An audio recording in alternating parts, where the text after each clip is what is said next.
मुर्दाबाद, कांग्रेस पार्टी मुर्दाबाद, कमलनाथ मुर्दाबाद, कमलनाथ मुर्दाबाद, कांग्रेस पार्टी मुर्दाबाद। लड़ेंगे। देखिए, कल आप मीडिया साथियों के माध्यम से हमें ये जानकारी में आया है कि कमलनाथ जी ने भोपाल में जो प्रेस कॉन्फ्रेंस की थी उसमें उन्होंने दावा किया है कि आदिवासी संगठन जयस के डीएनए में कांग्रेस है या कांग्रेस का डीएनए वहाँ है। तो मैं स्पष्ट करना चाहूँगा संगठन और आदिवासी समाज की तरफ से कि जयस और आदिवासी समाज में डीएनए उनके पूर्वज का है, टंटिया भील का है, बिरसा मुंडा का है, राणा जी पुंजा भील का है, कांग्रेस का नहीं है।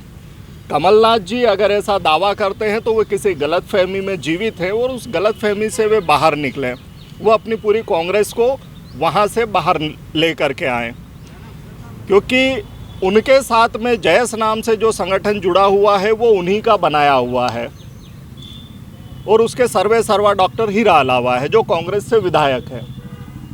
ऐसी स्थिति में अगर वो मूल जयस जिसका निर्माण 2013-14 में हम लोगों के द्वारा सामाजिक विचारधारा के साथ किया गया था, इसका कोई ताल्लुक नहीं है, लेकिन हमेशा राजनीतिक लाभ और फायदे को देखते हुए कांग्रेस के कई नेता इस तरीके की उल जलूल बयानबाजी करते आए हैं। 2018 में माननीय कांतिलाल जी भूरिया ने भी ऐसा ही दावा किया था, उसका भी हम लोगों ने पुरजोर तरीके से विरोध किया था और कमलनाथ जी की इस हरकत का भी हम पुरजोर तरीके से विरोध करते हैं, वो उनकी निंदा करते हैं।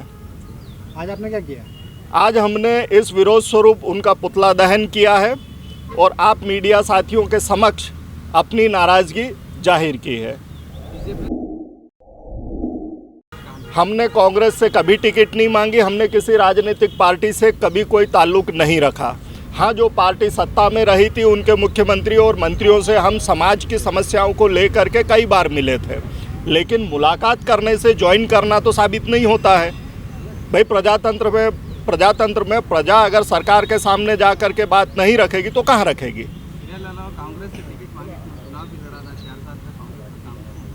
भाई, हीरा अलावा तो आज भी कांग्रेस का विधायक है और हीरा अलावा से ना हमारा पहले कोई ताल्लुक था ना आज कोई लेना देना है, क्योंकि हीरा अलावा ने नेशनल जयस के नाम से एक समानांतर संगठन बनाया था, तो जयस का उससे कोई लेना देना नहीं है, ना पहले लेना देना था, ना आज लेना देना है, ना भविष्य में होगा।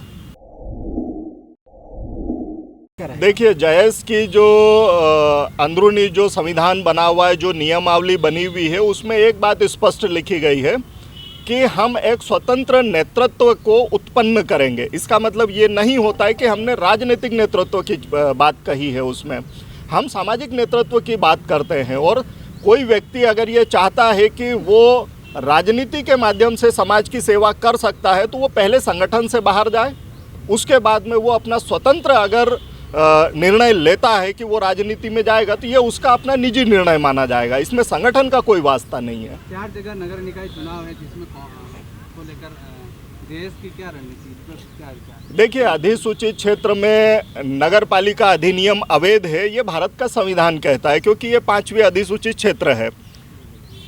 इसमें पूरी तरीके से जो शासन और स्वशासन है वो आदिवासी समाज का था, है और रहेगा, लेकिन राज्य और केंद्र सरकार और चुनाव आयोग विधि के विरुद्ध जाकर के और यहाँ पे निकाय चुनाव करवा रहे हैं। नगर पालिका अधिनियम अधिसूचित क्षेत्र में अवैध है, ये भारत का संविधान कहता है।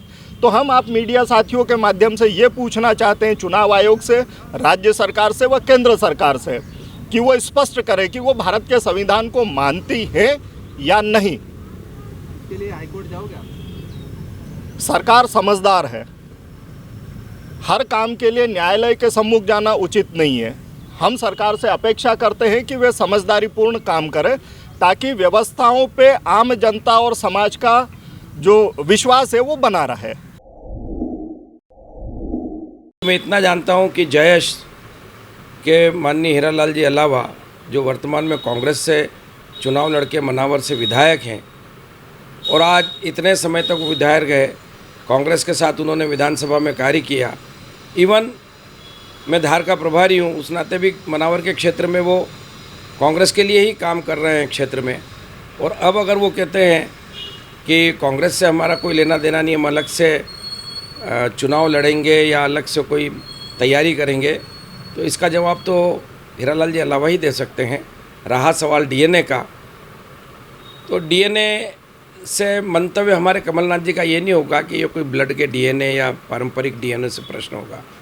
डीएनए से आशय ये है कि हमेशा जयश की कांग्रेस से ही समझाइश बैठती है आपस में, और निश्चित रूप से इसका परिणाम हीरालाल जी अलावा को मिला और टिकट कांग्रेस से मिला और वो विधायक बन के आज मनावर से हैं।